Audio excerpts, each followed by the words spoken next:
Salam əziz izləyicilər, hər birinizi xoş gördük.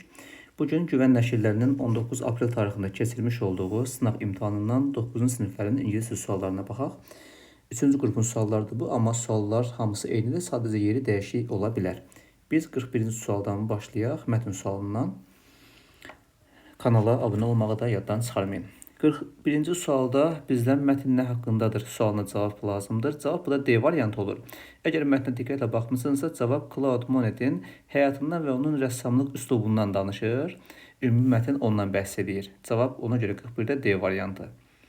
42-ci sualda bizdən şərtdə yanlışı, yəni false variantı istəyir. C variantına baxırıq. Monet üstünlük verir, dark colors, yəni tünd rənglərə üstünlük verir.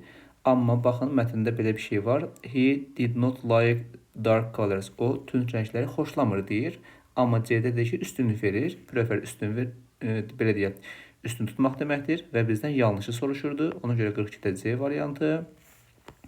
43-də sual verir ki, nə üçün Monet eyni deməli şeyləri rənglərdə istifadə eləyirdi? Cavabımız 43-də olur A variantı. Çünki o gün ərzində günəş şüasının, gün işığının dəyişməsini göstərmək istəyirdi. Həmin hissədə mətndə var. Bir saniyə. He often painted the same thing many times. Dəfələrlə eyni şeyləri istifadə edirdi rəng olaraq. Çünki to show the different sunlight, yəni müxtəlif gün işıqlarını, gün ərzində olanı göstərmək istəyirdi deyir. Ona görə cavab olur A variantı.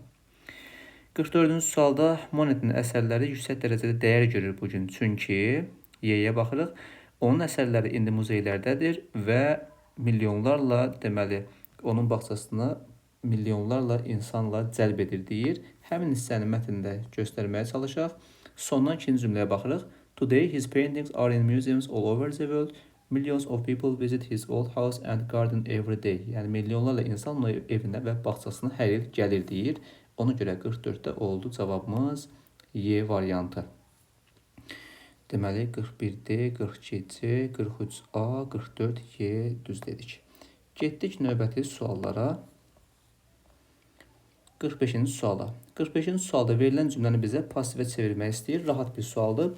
Will announce-dur. Deməli, gələcək sadə zamanda passiv necə olurdu? Will be feil üç olmalıdır. Will be feil üç olan tək variantımız Y variantıdır. Oxşar variant C-dir. C-də will'in B-si yox idi. 46-cı suala baxaq. 46-cı sualda is able-ın A-da to-su yoxdur. C-də able-ın to-su yoxdur. Might və could-dan sonra to gəlməz. Cavab B variantı. 47-ci sualda keçmiş sadə zamandır. Last week-dən bunu bildik. Məsələn, A-da was indiki-dir. C-də have indiki, Y-də have indiki, B-də it indiki. Bizə keçmiş zaman lazım was və ate. Yəni D variantı. 48-ci suala baxaq.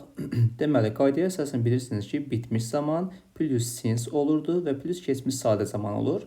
Deməli, onlar Londona köçəndən bəri filan evdə yaşayırlar deyir. Bu da cavab since olur. Zamanlarla uzlaşması bölməsində bunu yəqin ki, görmüsünüz, veriblər. 49-cu sualda rahat sualdır. Sifətin üstünlük dərəcə qarşısında olur Z artiklı, Z largest olur. Ona görə Z olanı tapanda elə cavab çıxır. Yəni cavab B olur. Zaten dünya sözünün qarşısında bilirsiniz ki, elə Z artiklı olurdu. Cavab Y variantı. 50-ci suala baxaq. 50-ci sualda short text-ə cavab vermək istəyir. Y-yə baxırıq.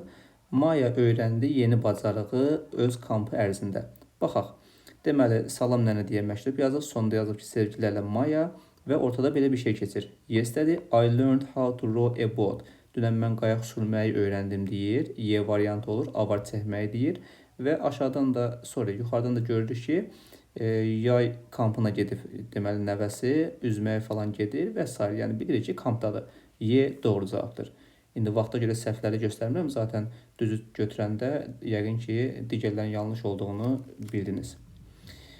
51-də doğru cavab olacaq B variantı. Səhər yeməyi həftə içi səhərlərə aiddir deyir. Cavab B variantı. Həmin hissəyə baxaq. Deməli, this offer is only available from deməli 7 AM, 10 AM, Monday through Friday. Yəni həftə içi bu yemək, burada da hanı səhər yeməyi sözünü demişdi. Yəni morning deyirsə, yəni səhər yeməyidir. Breakfast sözünü görmədim, amma zaten bilinir ki, söhbət səhər yeməyindən gedir. Elə ona görə cavabımız olur B variantı. 52-yə baxaq. 52-ci sualda Deməli, A-ya baxırıq. Komanda 3-cü günü görüşəcək. Because of the weather, havaya görə. Yəni, havaya görə 3-cü günü görüşəsi olub deyir A variantı. Baxaq. Deyir ki, mən yazıram, sən biləsən ki, deməli, football practice tonight is cancelled because of the heavy rain.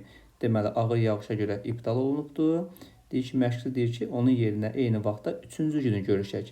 Elə A-da da onu demişdi, on Wednesday, yəni A variantı. Deməli, 54-ə baxaq. Sorry, 52-yə deməli A dedik, 53-ə baxacaq. 53-də bizdən compound, yəni mürəkkəbi istəyir. Butterfly mürəkkəbdə, amma student düzəltməymiş. Sorry, cavab D olacaqdır. Sun, shine, toothbrush. Mürəkkəb lazım idi compound-a əsasən. 54-cü sualda antonimi bizdən istəyir. Altına xətt çəkilmiş sözün. Difficult, çətindir. Antonim də asandır, yəni easy, asan A variantı. 56-cı sualda cavabda deyir ki, dialoqlarında mütləq ikinci cümləyə baxırıq. Çünki mən yorğun hiss edirdim. Deməli, sual belədir. Nə üçün sən erkən getmək qərarına gəldin? Nə üçün sualına cavab because-dan qayıdıb. Nə üçün sözü də bu da why-dir. Yəni B variantı. Belə, çox dəyərli abituriyentlər, listening suallarını indi vaxt baxımından edə bilmirəm, amma yəqin ki, bu gün ərzində şərh bölməsinə qeyd edəcəm. Elə bu sıralamaya əsasən qeyd edəcəm. Sizdə xəbərdar ola bilməniz üçün şərh bölməsinə listening yazın. Mən cavabları hazır edəndə sizə bildiriş göndərəcəm. Hər birinizə uğurlar olsun. Görüşərik.